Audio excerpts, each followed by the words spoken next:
নমস্কার, শুরু করছি জেলা সারাদিন। আপনাদের সঙ্গে রয়েছি আমি ঋষিকেশ। মুখ্যমন্ত্রীর ধমকের পরই সুর নরম হুমায়ুন কবিরের। মমতা বন্দ্যোপাধ্যায়ের অবর্তমানে অভিষেকের নেতৃত্বেই দল চলবে, নেত্রী বললে ইস্তফা দেব জানালেন ভরতপুরের তৃণমূল বিধায়ক।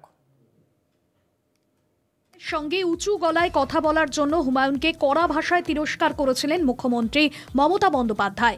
দলনেত্রীর হুমকির মুখে পড়ে এবার সুর নরম করলেন ভরতপুরের তৃণমূল বিধায়ক।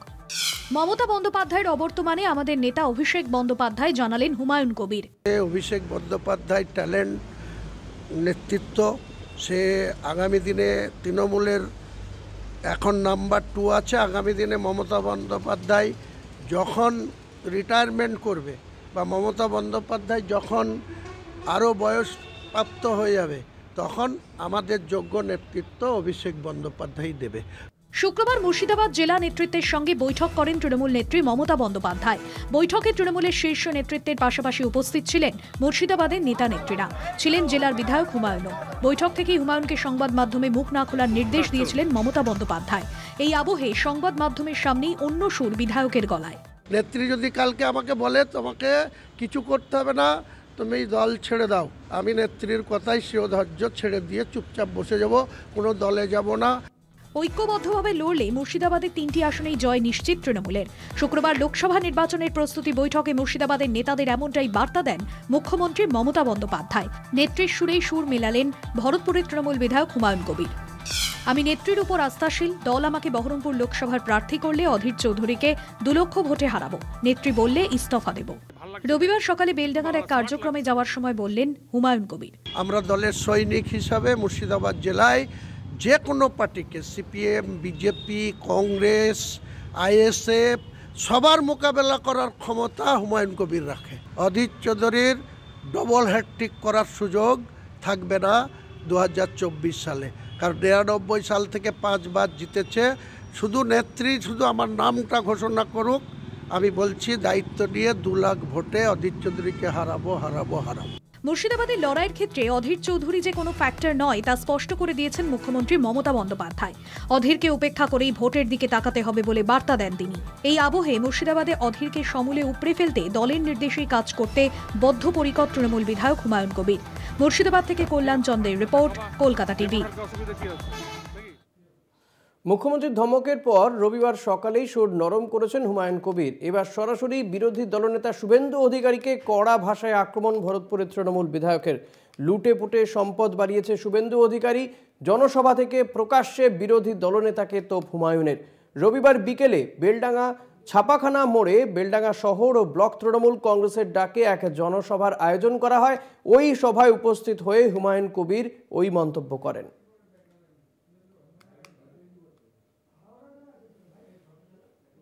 আপনি আজকে মমতা বন্দ্যোপাধ্যায়কে চোর আখ্যা দিচ্ছেন, অভিষেক বন্দ্যোপাধ্যায়কে অসম্মান করে কথা বলছেন।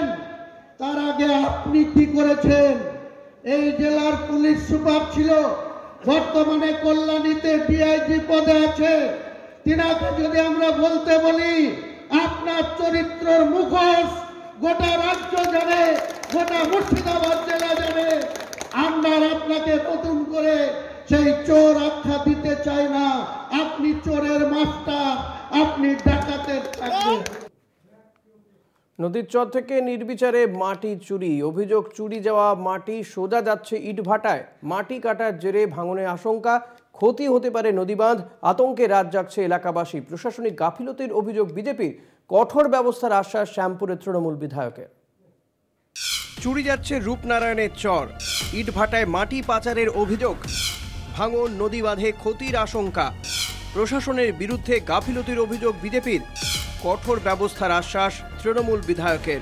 এভাবেই মাটি কাটার মেশিন দিয়ে নির্বিচারে কেটে নেওয়া হচ্ছে নদীর চরের মাটি। মানুষের লোভের কোপ পড়ছে রূপনারায়ণের চরে। শ্যামপুর 2 নম্বর ব্লকের ডিহিমণ্ডল ঘাট 1 নম্বর গ্রাম পঞ্চায়েত এলাকার ঘটনা। অভিযোগ চরের মাটি পুড়ছে ইট ভাটায়। এর ফলে নদী বাঁধের ক্ষতির আশঙ্কায় এলাকার মানুষ, পাশাপাশি নদীর পাড় ভাঙনের ভয়ও রয়েছেন তারা। যেখানটা রূপনারায়ণ থেকে মাটি তোলা হচ্ছে, এর একদিকে আছে একটি কবরস্থান আর উল্টো দিকে আছে একটি স্কুল।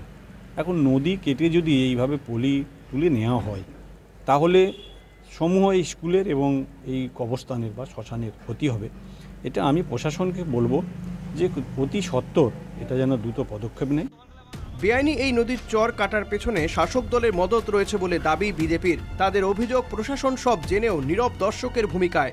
এই চর যে বিক্রির বা চর যে এরকমভাবে কাটা হচ্ছে, ভরাট হচ্ছে এবং দখল হচ্ছে, তার জন্য সম্পূর্ণ তৃণমূলের কোনো না কোনো বড় মাথা এর সঙ্গে জড়িত। তৃণমূল না মাথায় হাত রাখলে এই চর আপনার কখনোই এইরকমভাবে আপনার ক্ষয়ক্ষতি করতে পারতো না। আর এই ক্ষয়ক্ষতির জন্য আজকে শ্যামপুর 2 নম্বর ব্লক শুধু নয়, আপনার শ্যামপুর বিধানসভা একদম সুন্দরভাবে বন্যার পরিস্থিতির দিকে যাচ্ছে। কঠোর ব্যবস্থার আশ্বাস দিয়েছেন শ্যামপুরের তৃণমূল বিধায়ক কালীপদ মণ্ডল। ইটভাটার মালিকদের কোনো রকম অন্যায় কাজ করতে দেওয়া হবে না আশ্বাস দিয়েছেন বিধায়ক। অন্যায় কাজ ব্রিকফিল্ডের মালিকদের করতে দেওয়া যাবে না এবং চরল্যান্ডের মাটি কেটে যে ব্যবসা তার সমৃদ্ধি করা, এই সুযোগটা কিন্তু শ্যামপুরে কোনোদিন আমরা দিইনি।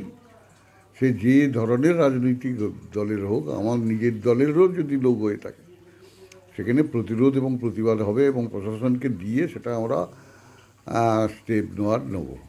বিধায়কের আশ্বাসের পর সত্যি কি বন্ধ হবে মাটি চুরি, নাকি আশ্বাসে সার হবে কাজের কাজ ঝুলেই থাকবে? সেই প্রশ্নই এখন শ্যামপুরবাসীর। উলুবেড়িয়া থেকে আক্তারুল খানের রিপোর্ট, কলকাতা টিভি। পুলিশের তোলাবাজির ভাইরাল ভিডিও তুলে ধরে সাংবাদিক বৈঠক বিজেপির। ঘটনায় বিরোধী বিজেপির নিশানায় শাসক দল। স্বাভাবিকভাবেই অস্বস্তিতে শাসক দল। মুখই খুললেন না তৃণমূলের জেলা সভাপতি। রাস্তায় দাঁড়িয়ে এভাবেই গাড়ি থেকে তোলা আদায় করছে। এক লরি চালকের তোলা এই ভাইরাল ভিডিও তুলে ধরে সাংবাদিক বৈঠক করল জলপাইগুড়ি জেলা বিজেপি। ভিডিওয় দেখা যায় বানারহাট থানার অন্তর্গত তেলেপাড়া চৌপতি এলাকায় গভীর রাতে বিভিন্ন গাড়ি লরি থেকে হাত বাড়িয়ে টাকা তুলছেন পুলিশ কর্মীরা। ভিডিও প্রকাশ্যে এনেই সুর চড়িয়েছে বিজেপি। পরিষ্কার যে পশ্চিমবঙ্গের যে সরকার একটা চোরের সরকার এবং সেই চোরের সরকারের যারা আধিকারিক আছে, পুলিশ আধিকারিক, তাদের বেহাল দশা, পশ্চিমবঙ্গের বেহাল অবস্থা, আইনের অবস্থা কি আছে এর থেকে পরিষ্কার। এইভাবে গাড়ি থামিয়ে এইভাবে পুলিশ তোলা তুলছে এবং এই পুলিশ প্রশাসনকে ধিক্কার জানাই যে যারা সমাজের আইনের রক্ষক তারাই আজকে ভক্ষকে পরিণত হয়েছে। এটা তুলি করা তো এটা কি বলবো, আমরা টিপ অফ দ্য আইসবার্গ বলি আমরা, একটা ওই হিমশৈলের চূড়া মাত্র। আরও যে কত কিছু বেরোবে আপনারা জানেন অনেক কিছুই। আপনারা আরো একটু যদি প্রচার করেন তাহলে ভালো হয়, মানুষ আরো বেশি জানতে পারে। এ বিষয় নিয়ে স্বাভাবিকভাবেই অস্বস্তিতে শাসক দল। কোনো প্রতিক্রিয়া দিতে চাননি তৃণমূলের জেলা সভাপতি মহুয়া আগো। ভিডিও প্রকাশ্যে আসছে যে দেখা যাচ্ছে পুলিশ প্রশাসন বানারহাট থানার অন্তর্গত এটা গয়েরকাটা সম্ভবত জায়গাটা, যেটা একজন চালক তিনি নিজে সেই ভিডিওটি করেছেন। দেখা যাচ্ছে পুলিশ টাকা নিচ্ছে, এখন লরিগুলোকে আটক করে রীতিমতো টাকা নিতে দেখা যাচ্ছে পুলিশকে। পুলিশ বলতে পারবে, আমি বলতে পারবো। পুলিশের তোলাবাজি নিয়ে অভিযোগে বিজেপির এই সুর চড়ানোর পিছনে রাজনৈতিক ষড়যন্ত্রের অভিযোগও উঠছে। অন্যদিকে বিষয় নিয়ে শাসক দলকেই দুষছেন বিজেপি নেতৃত্ব। বানারহাট থেকে শুভজিৎ দেবনাথের রিপোর্ট, কলকাতা টিভি। সময় এখন ছোট্ট একটা বিরতির। বিরতির পর সঙ্গে থাকবেন। ফিরলাম বিরতির পর। রাতের অন্ধকারে লক্ষাধিক টাকার গাছ কাটার অভিযোগ। তেহট্টের শ্যামনগর গ্রাম পঞ্চায়েতের বিরুদ্ধে এই অভিযোগ। সরকারি জমিতে অবৈধভাবে গাছ কাটায় পঞ্চায়েত প্রধান উপপ্রধানের বিরুদ্ধে এফআইআর। ঘটনার প্রতিবাদে তৃণমূলের বিধায়ক পাল্টা সাফাই দিলেন পঞ্চায়েত প্রধান। লক্ষাধিক টাকা গাছ কেটে কাঠ গড়ায় পঞ্চায়েত। অনুমতি ছাড়াই লক্ষাধিক টাকার গাছ কাটার অভিযোগ। নদিয়ার তেহট্টের শ্যামনগর গ্রাম পঞ্চায়েতের ঘটনা। পঞ্চায়েতটি বাম বিজেপি পরিচালিত। টেন্ডার ছাড়াই কাঠ বিক্রি। পঞ্চায়েতের তৃণমূল সদস্যের অভিযোগ, সলিড ওয়েস্ট ম্যানেজমেন্ট প্রকল্পের জন্য একটি সরকারি জমি চিহ্নিত হয়। সেই জমিতে প্রায় 25টি মেহগনি, কাঁঠাল, নিম, অর্জুন সহ বিভিন্ন গাছ ছিল, যার বাজার মূল্য লক্ষাধিক টাকা। রাতের অন্ধকারে সেই গাছ গ্রাম পঞ্চায়েতের প্রধান উপপ্রধান বন দপ্তরের অনুমতি ছাড়াই কেটে ফেলা হয়, যার মধ্যে বেশ কিছু গাছের গুঁড়ি বিক্রিও করা হয় বলে অভিযোগ। তো শ্যামনগর গ্রাম পঞ্চায়েতে একটা প্রজেক্ট হওয়ার কথা ছিল, তো সেখানে কিছু গাছ ছিল, তো সেই গাছগুলো আমাদের কাউকে জানায়নি। না জানানোর পরিবর্তে যারা পঞ্চায়েত গঠন করেছে তারা সিপিএম এবং বিজেপি মিলে, তো ওরা রাতের অন্ধকারে চুরি করে গাছটা কেটেছে। হ্যাঁ, আমি জানি। এখানে আমি দীর্ঘদিন এখানে জমি একটা চাষ করি আমরা। এখানে সরকারিতে গাছ ছিল প্রচুর, সেই গাছগুলো কাটা হয়েছে। অবৈধভাবে গাছ কাটার প্রতিবাদে থানায় লিখিত অভিযোগ দায়ের করা হয়। একই সঙ্গে রাস্তায় নেমেছেন তৃণমূল বিধায়ক তাপস সাহা। প্রতিবাদ সভা করে তৃণমূল। 28টা গাছকে কাটা হয়েছে, যার আনুমানিক মূল্য 10 লক্ষ টাকা। বিডিও সাহেবকে এবং আইসিকে এবং এসডিওকে কমপ্লেন জানাই। অবিলম্বে এদেরকে গ্রেপ্তার করতে হবে। অবিলম্বে দোষী ব্যক্তিদের গ্রেপ্তার করে কঠোরতম শাস্তির ব্যবস্থা করতে হবে। যদিও সমস্ত অভিযোগ অস্বীকার করেছেন পঞ্চায়েত প্রধান। তার সাফাই, গাছ না কাটলে প্রকল্পের কাজ শুরু করা সম্ভব ছিল না, তাই গাছ কাটা হয়েছে। এসডব্লিউএম প্রজেক্ট আমাদের দ্রুততার সঙ্গে কাজ করতে বলা হয়েছিল। বিডিও সাহেব, joint BDO, BLRO, RI office সবাই এসেছিলেন এবং আমাদেরকে জায়গা দেখিয়ে দিয়ে গেছেন। আমরা সেই মতন তাড়াহুড়োতে কাজটা করেছি। যেহেতু গাছ না কাটলে প্রজেক্টটি করা যেত না, সেহেতু আমরা গাছ কেটেছি। বিরোধী পঞ্চায়েত আমাদেরকে তো চেষ্টা করবে আরও চাপে ফেলার, সেই জন্য ওনারা পুরো মিথ্যা চক্রান্ত করছে। রাতের অন্ধকারে গাছ কেটে সোজা কাঠ মিলে নিয়ে যাওয়া হয় বলে অভিযোগ তুলেছে তৃণমূল। অন্যদিকে বিরোধী দল পরিচালিত পঞ্চায়েত হওয়ায় ষড়যন্ত্র করা হচ্ছে বলেই পাল্টা অভিযোগ আনেন পঞ্চায়েত প্রধান।